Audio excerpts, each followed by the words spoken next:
Bilang bahagi ng patuloy na kampanya ng kapulisan para sa makataong serbisyo, nagsagawa ng relief operation ang Police Regional Office Mimaropa para sa mga miyembro ng Alangan Tribe sa bayan ng Baco Oriental, Mindoro.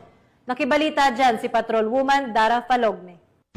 Bilang tugon sa matinding pagbaha na idinulot ng southwest monsoon at mga tropical storm na Dante at Emong, nagsagawa ng relief operation ng mga tauhan ng Police Regional Office Mimaropa sa pangunguna ni Police Brigadier General Roel Cuevas Rodolfo, Regional Director, para sa mga pamilyang apektado mula sa Alangan Tribe ng komunidad ng Mangyan.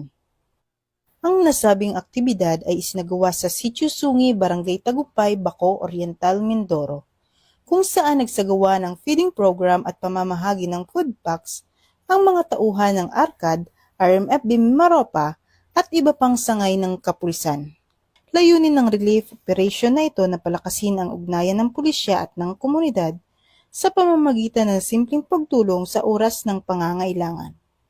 Ayon sa pamunuan ng Police Regional Office Mimaropa, ang ganitong aktibidad ay hindi lamang pagbibigay ng tulong, kundi isa ring hakbang upang mapalalim ang tiwala at suporta ng mamamayan sa kapulisan bilang tagapagtaguyod ng kapayapaan at kaayusan sa rehiyon.